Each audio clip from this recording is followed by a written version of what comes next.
तू कह दो तो ठीक है चलावा सबरी जिले में मालिक तो एक ही होता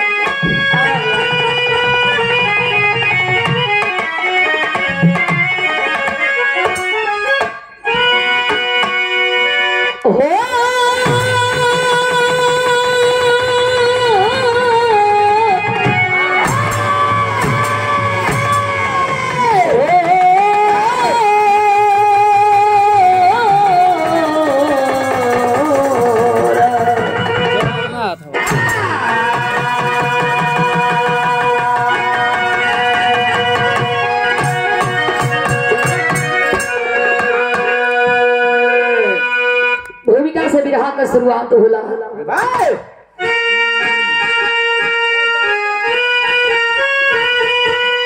लिखलन कवि तारक सरी अहंकार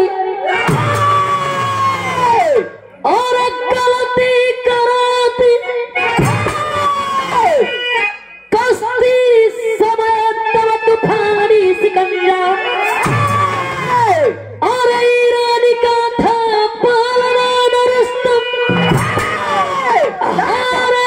पुलिस सब मिला करके पंजा लड़ते लड़ाते गया देसी चार दसी चले बहादुर जवानी के जोर से हरी में सुंदर रही पीरी बाला दिल में उतारा बैठा के नजर से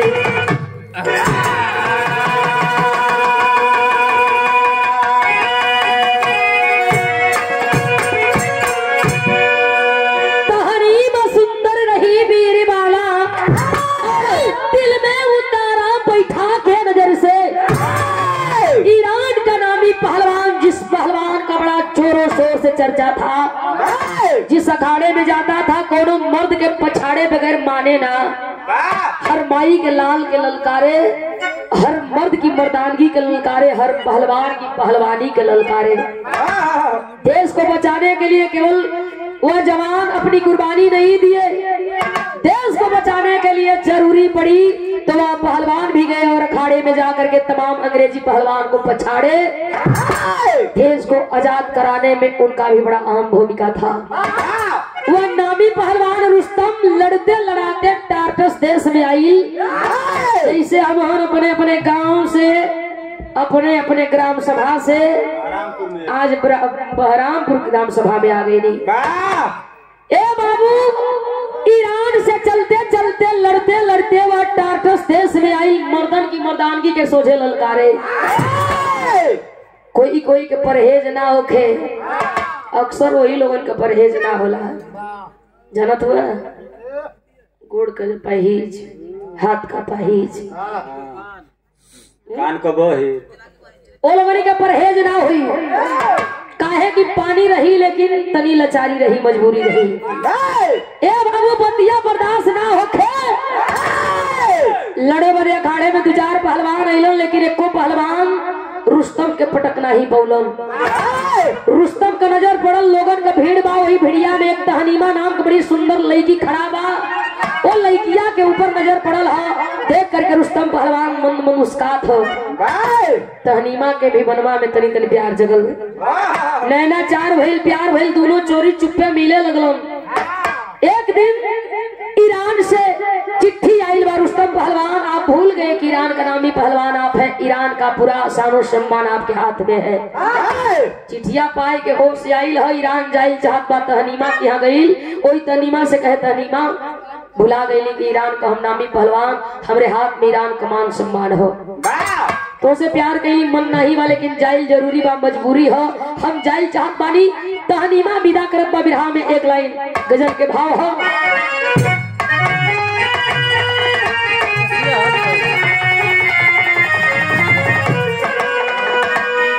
अरे काबे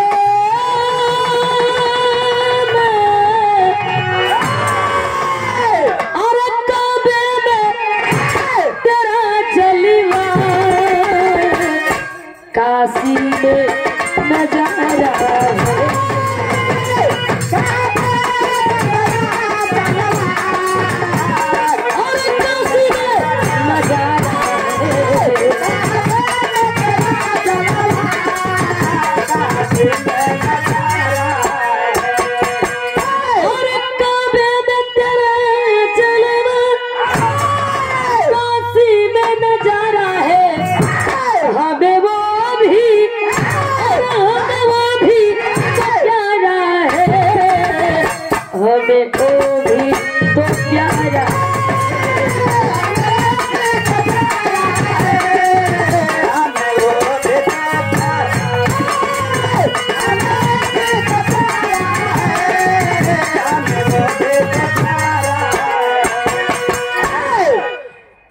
चीज न नया होला न पुरान होला। नया पुरान करे का हुनर लोगन में होके के चाहिए। तनी से यही के हल्का सा घुमाई के करवट करके जैसे अंगुरी टेढ़ करके घी निकालल जाला तो कोनो घी निकलले रहे। अरे आज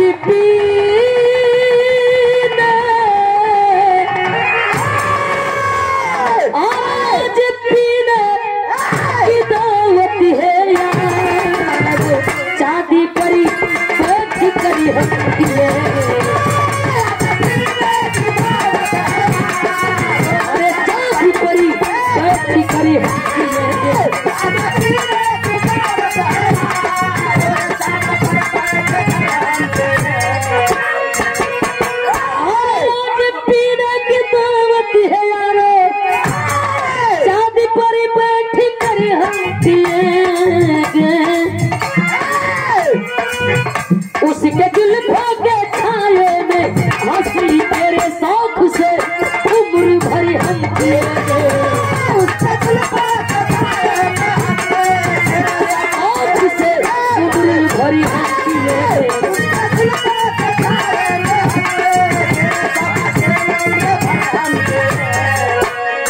लेकिन भाव दिहल गई पियला खैला के बाद अपनी जगह एक पिए वाला हूँ बड़ा नया रिश्ता हो चल गईला मर्यादा में अगर हित ना तो हम सोचियो कि कहीं कि ना कहीं पेकर ना हो रिसिया के चल जाई हम तो घरवा जाते जाते फोन करे कहीं देखबा बड़ा दूसरे किस्म का हित मिलल हो इज्जत नहीं खे दुआरे का आज नहवा दिला एक बल्टी गिरा दिला कपारे पर यही जैसे घरे ले कह जाए कि हाँ तो हित न मिलल वैसा हित के बा हित न खोजले है पूरा खातिरदारी करत बोला भाव लिखल गई था।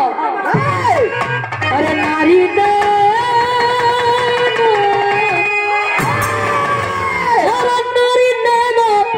कि चंचल का तारी रे बाकुरों को पानी किया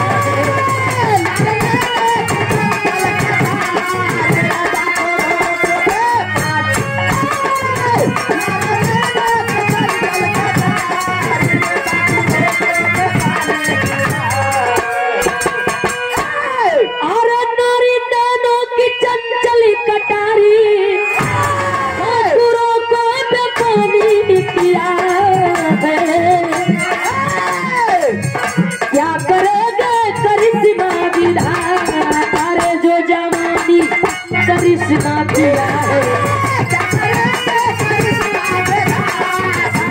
जो जवानी करिश्मा किया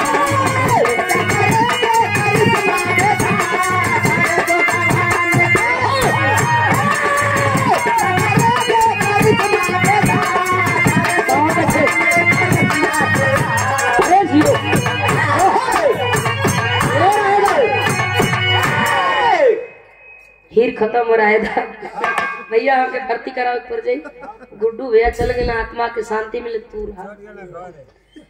ए बाबू 4 लाइन जौहरी कवि लिखलन निक्के लोगों को भगवान को पूछलन हर महाराज निमने लोगों को भगवान पूछलन हिनके कहिया पूछी 4 लाइन जौहरी में लिखलन कवि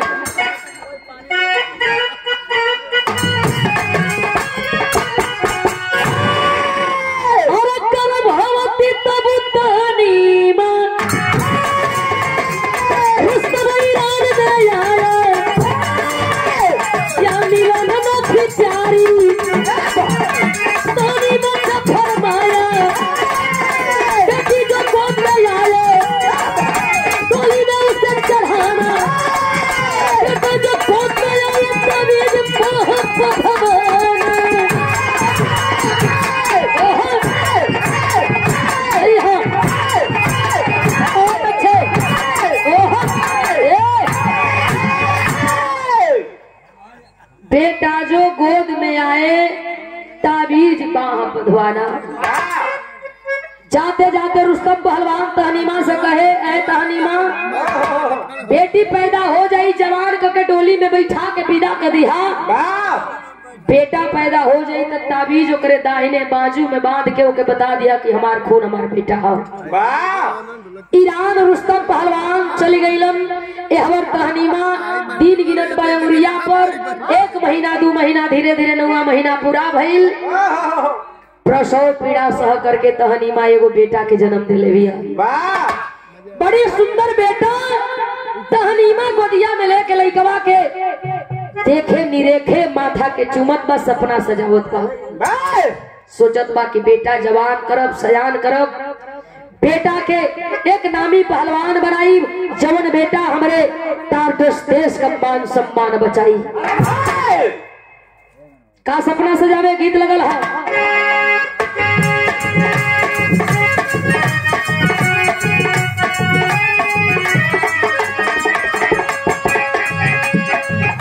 रंगीन भौजाई रंगीन देवर से कहत रहल, अरे ना पूछो कि नहीं जाने कवनी खोट हो गई, ना पूछो कि नहीं जाने कवनी खोट हो गई,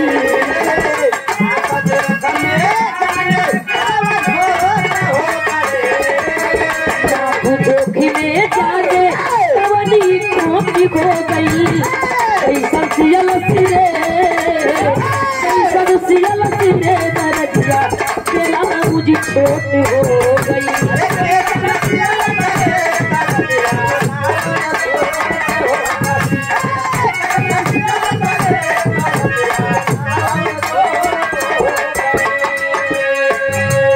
ले करके तहनीमा अपने बेटवा के गोदिया में खिलावे, सपना सजावे।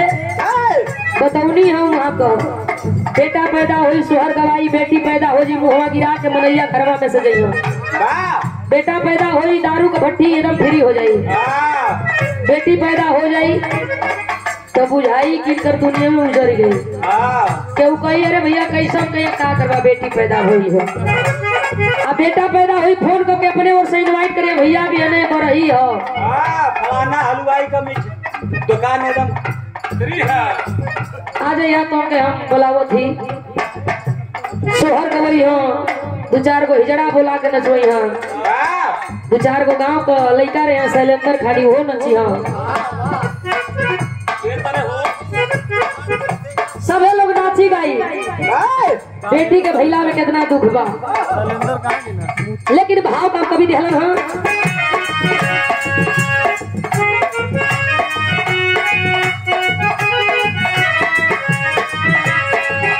इक्वालिटी के हो कि बेटा है जब तोहरे में है। एक बार में 2 गो पति दावे, पूरा हारमोनियम बाजेटर लोगों के चैलेंज। एक बार में कहूँ 2 गो पति ना दावत हुई। कहो तहनीमा ना पूछो लागल बदरा बारिश भी तती काली हो गई।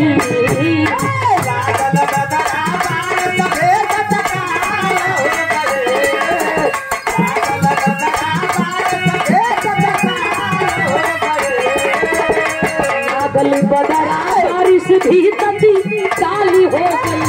अरे होठवा चूमे ले, होठवा चूमे ले हो मतरिया पैदा लाली हो गई।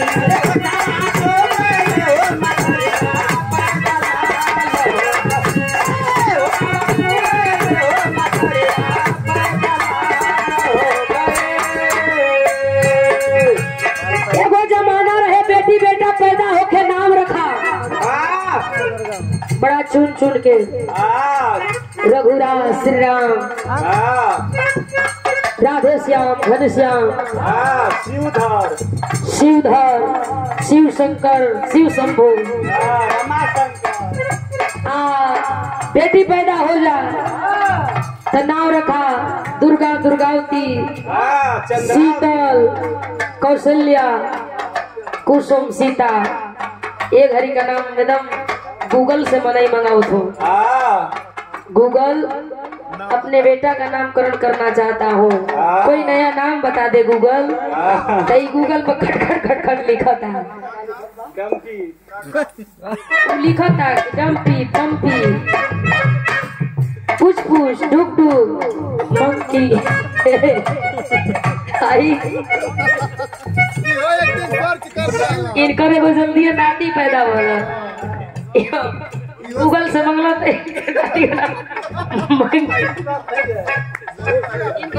मंकी आ गई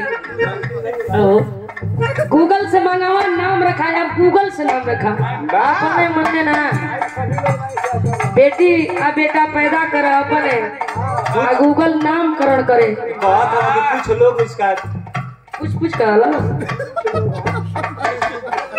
लेकर के बता लेकिन मतारी अपने बेटा का नाम कर रख ले दिया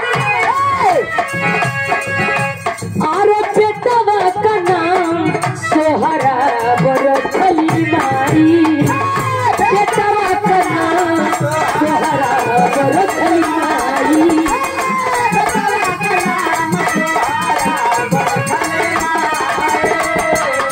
बेटी भई खबर दिहली सबके भेजाई हो बेटी भई खबर दिहली रुस्तम के भेजाई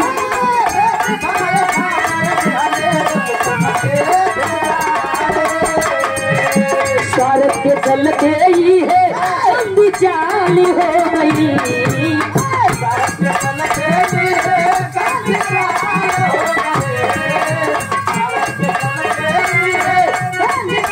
अरे होठवा चूमेली हो मचरिया दलाल हो गई अरे होठवा चूमेली हो मचरिया दलाल हो गई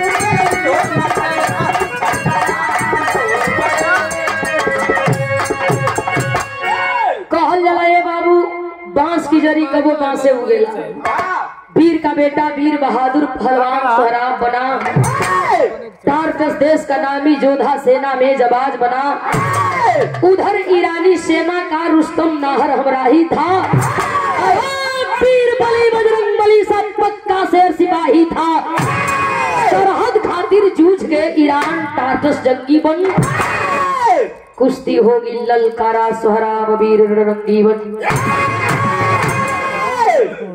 हरकल मान जाला लेकिन परकल नहीं मानेला कौनो दाव लगावा लोगों ईरान का वहाँ नामी पहलवान रुस्तम परकल बा एक बार फिर चढ़ाई कैला टार्कस देश में आकर के ललकारे लगल कोई है मर्द कोई है माई का लाल जो हमको अखाड़े में पछाड़ेगा जो हाथ मिलाएगा ए बाबू वो सोहराब चलल बा अपने टार्कस देश का मान सम्मान बचावे खातिर अखाड़वा में गई एक तरफ सोहराब खड़ा दूसरी तरफ रुस्तम पहलवान खड़ा एक दूसरे के दोनों पहलवान देखा तो रुस्तम हंसे लगल कोनो मर्द नहीं रहल का पूरा गाँव में सुनबा सोहराब कहे कैसन कैसन मर्द हो हम मर्द नहीं नजर आवो थे बुढ़ा गई लोग की मोतिया बीन हो गई रुस्तम कहे मर्द हुए लेकिन वही लइकैया हो बुझ नहीं खा पावत है बाबू ई कुश्ती हो कुश्ती में जान देवे के होला जान लेवे के होला आज ले हमसे कोई पार ना पौलस बेटा हमार बात मान अखाड़े से बाहर हो जा रुस्तम पहलवान का बतिया सुन के सोहराब कर्जे लगल खबरदार अखाड़े में आ गईली तब पीठ दिखा के भागब ना अखाड़े में लड़ब पटक देवा चल जाई बिरहा में भाव दिहल गई तेरी का भाव है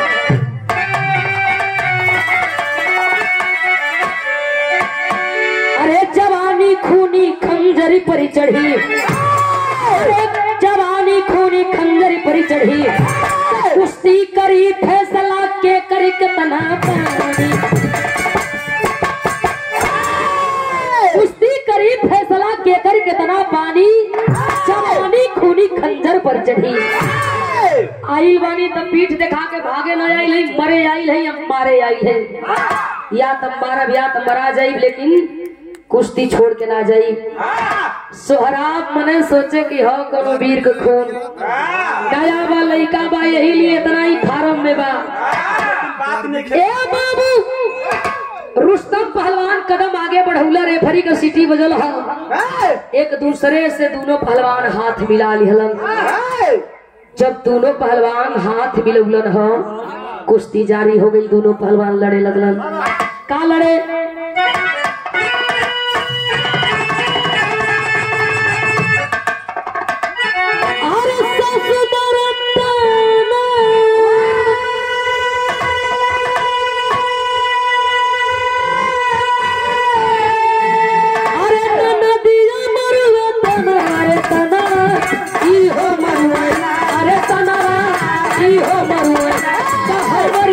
भैया के सारा तनवा इहो मरुआ हमारी भैया के सारा तनवा।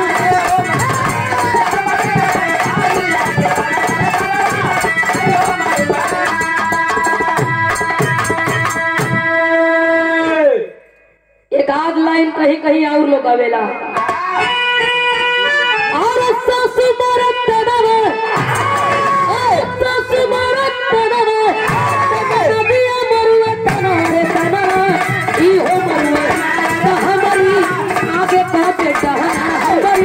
पहले का चेताना रे तनवा हमारी पहले का चेताना रे तनवा।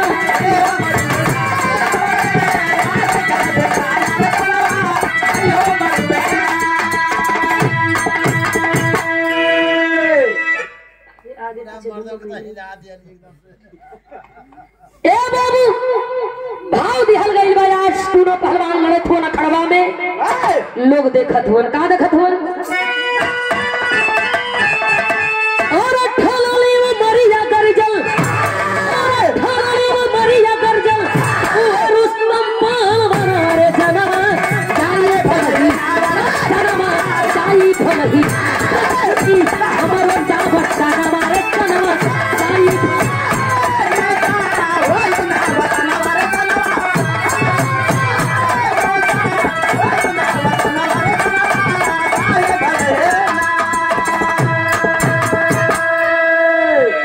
सोहराब नामी वही रुस्तम के झुकाई करो चल पर रुस्तम भलही आइल बा बुढ़ाई।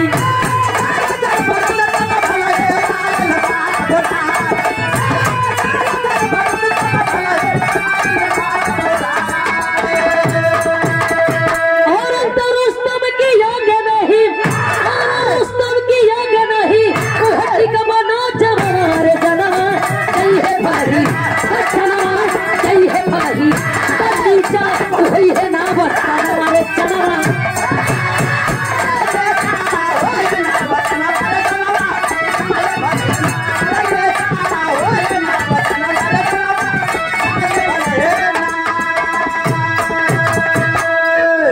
नामी तो आखिर नामी होता है ललकार करके रुस्तम पहलवान आगे कदम बढ़ौला। ए पहलवान आज तक कोई हमें पछाड़ने वाला वीर पैदा नहीं हुआ और तू है कि मेरे नाम से तुझे भय नहीं आता।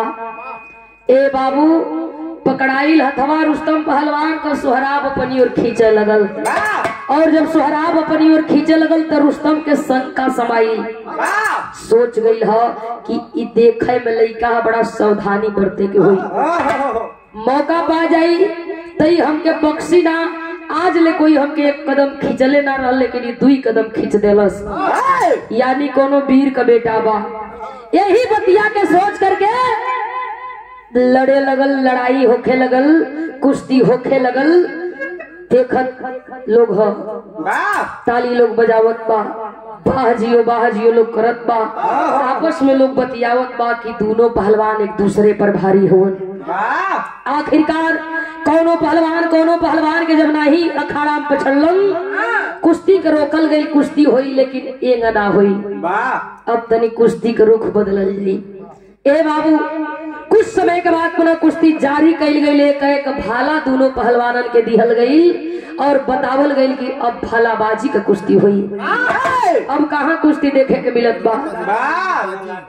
1 साल में 1 बार दरगाह में होला। मजा आवेला वो सुना भाई। कुश्ती अब कहीं लोग करत नहीं थे। लड़वैया का कमी हो गई। लड़वैया अब रही नहीं खा गई। अब लड़वैया तो खाली बस इनको उनको वोट कटला में लागल हो। अब पेट पचकावला में 4 बजे भोर में लड़वैया उठो या खाड़े में जाए, नहीं तो खेते में जाके खेते का काम करो। दिन उगत उगत 2 मंडा 4 मंडा थोड़ा से खन दो, चिखूर के हिलोर के उछला के माटी रावा रावा को दो, उ मोटे मोटे उखी को गोहा।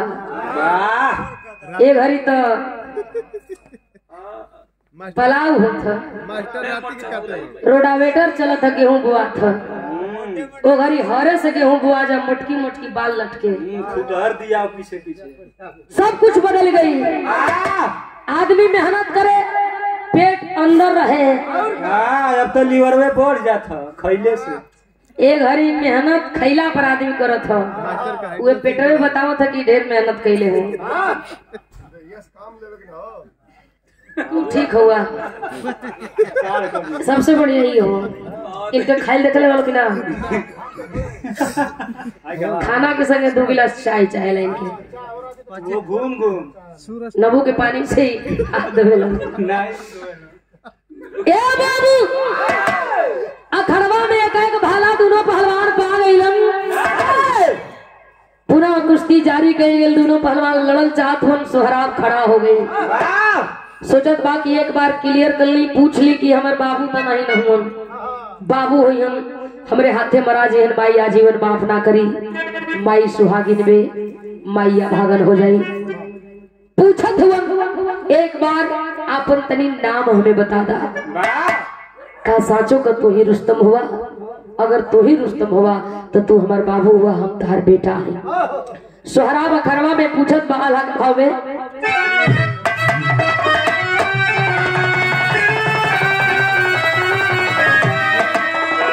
अरे बोलल बेरुआ बुसोग, एकर आधार कार्ड बनावे के मास्टर। अच्छा मास्टर अगर ये आधार कार्ड बनाना नहीं 4-5 गो हो, तब 5 किलो के पूरा समझाई। एकर आधार कार्ड बनवा के जानत बा। आवा अरे बोलल बेरुआ बुसोग, राबु तवन छनवा बाबू, बोलल बेरुआ बुसोग, राबु तवन छनवा, बोलल बेरुआ बुसोग, राबु तवन छनवा बाबू।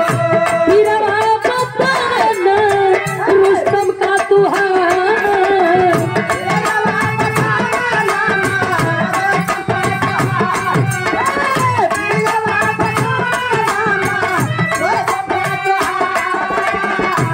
उठी गईली रोवायासू, भरली बा नजरिया साहब, उठ गईली रोवायासू, भरल बा नजरिया,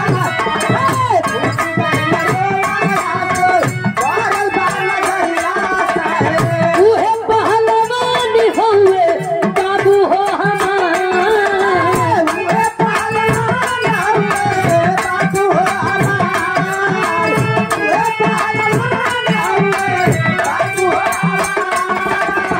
क्रोधवा के मारे रुस्तम सुन नहीं बतिया बाबू, क्रोधवा के मारे रुस्तम सुन नहीं बतिया बाबू, क्रोधवा के मारे रुस्तम सुन नहीं बतिया बाबू। रनवा नदी हल सिसोहा राबू के पछाड़, रनवा नदी हल सिसोहा राबू के पछाड़, रनवा नदी हल सिसोहा होती बिहला भाला सोहा रब के सीनावा में बाबू,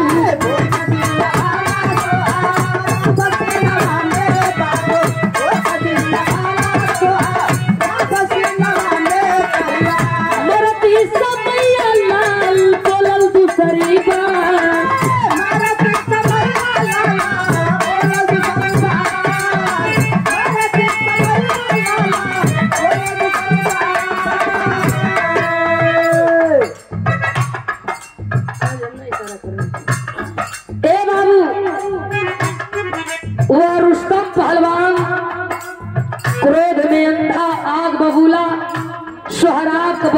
सुन करके भी अनसुना कर दिलस।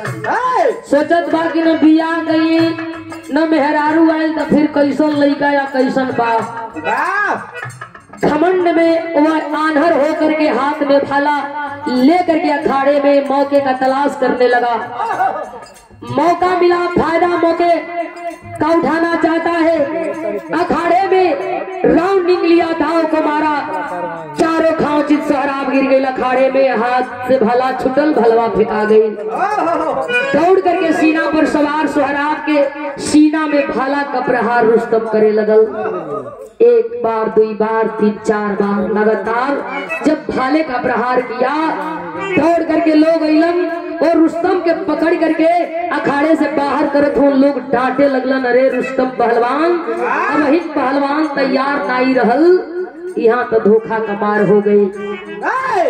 घायल सोहराब रुस्तम पहलवान को आखिरी बात कहना चाहता है। ऐ पहलवान, कुछ लोग तेरे नाम का जयकार लगा रहे हैं, कुछ लोग आपस में बतिया रहे हैं कि रुस्तम को हराने पछाड़ने वाला कोई पैदा ही नहीं है, और कुछ लोग यह कह रहे हैं कि बाहर रुस्तम पहलवान वीर होके तेसन। सबको लगता है कि तू आज का विजेता है, तू पहलवान है, लेकिन हमको नहीं लगता कि तू आज का विजेता पहलवान है। पीठ पीछे वार करने वाला कभी विजेता नहीं होता, पीठ पीछे वार करने वाला कभी बहादुर नहीं होता, पीठ पीछे वार करने वाला कायर और बुज़दिल होता है। तू कायर है, बुज़दिल है, धोखे का वार किया और खुद को वीर साबित कर रहा है। मैं कभी नहीं मानता, आजीवन नहीं मानूंगा, भले सांस रुक जाए, थम घुट जाए, मैं नहीं मानूंगा कि तू आज का विजेता पहलवान है। जा रहा है अखाड़े से, जाते जाते मेरी आखिरी बात सुन ले।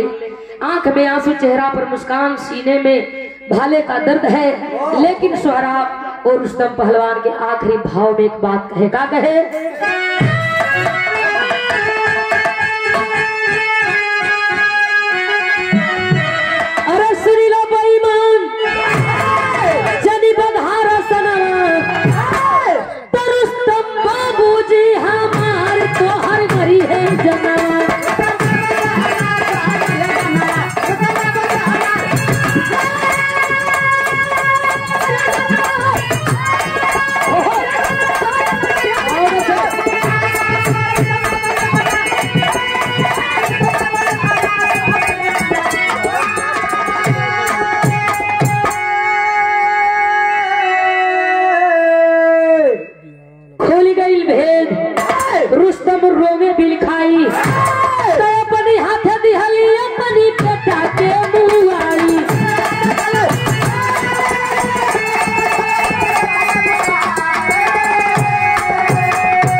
सोहराब पहलवान रुस्तम पहलवान के डांटते हुए कहा, जा रहे हो जाओ, कहीं भी रहना याद रखना, बाबू से बच के रहना, जेकर खून बानी, जेकर हम निशानी बानी, नाम राशि बाबू रुस्तम पहलवान जान जे जया जियल हराम हो जाई। नहीं माना रुस्तम पहलवान, पुनः आई, बैठ गई, हंसे लगल। राक्षस के भाग हंसत बा, हर मरने वाला नाम सुना बकता है, तू भी मरने वाला है। बार बार बोल रहा है रुस्तम, रुस्तम है कौन? चल, बाप का नाम रुस्तम है, माँ का नाम बता, वह माँ कौन है जो तेरे जैसे बेटा को जन्मी है?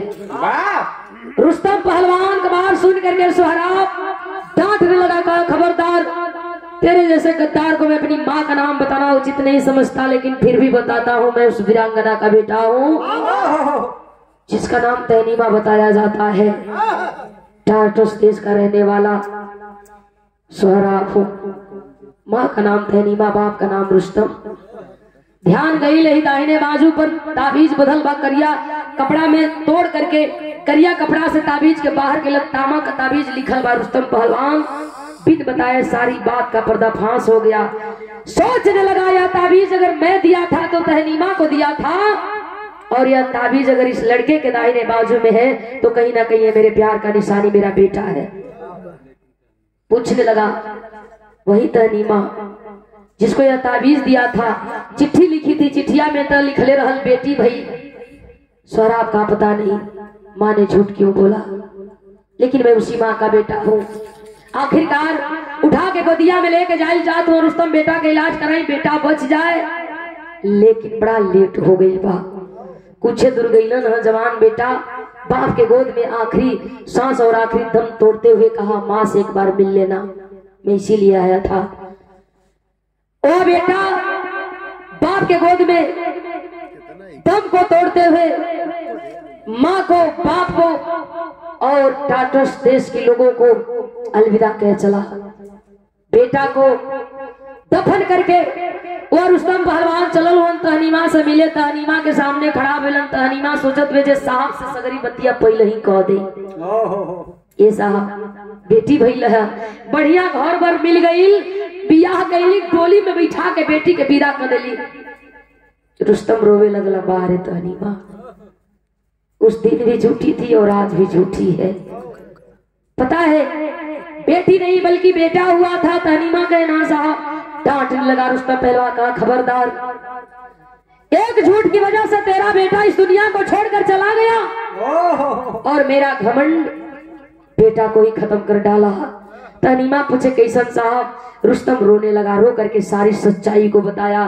तहनीमा सोचे चिट्ठिया में लिखती बेटा भइल बा, भले रुस्तम लेके चल जाइतम, बेटा कहीं रहत, जिंदा रहत, जीवित रहत, झूठ ना बोले के चाहत रहल।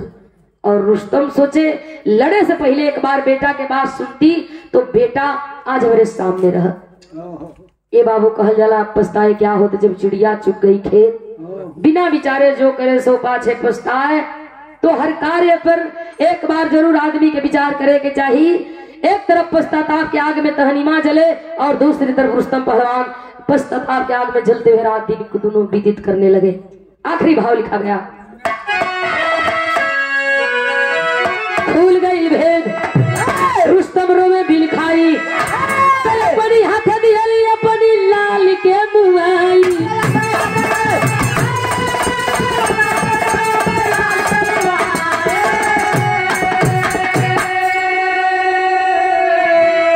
अनजाने में डूबल बा सूरज के चनवा, तो रुस्तम बाबूजी हमार तोहर मरी है जना।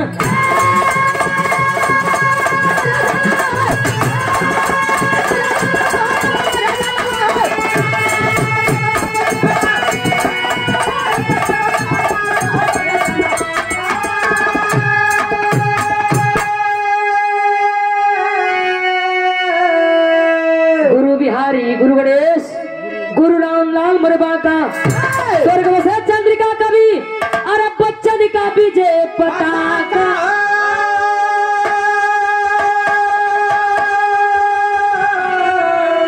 जवानी खूनी खंजर पर चढ़ी, तब मीनाक्षी राज से लोहा दुनिया मानी। जवानी खूनी खंजर पर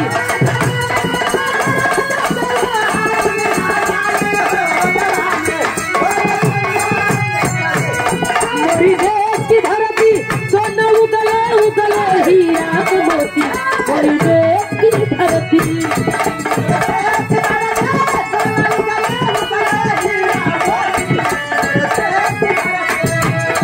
मेरी देश की बेटी सीमा पर लड़ती, पहन के वर्दी टोपी, मेरी देश की बेटी।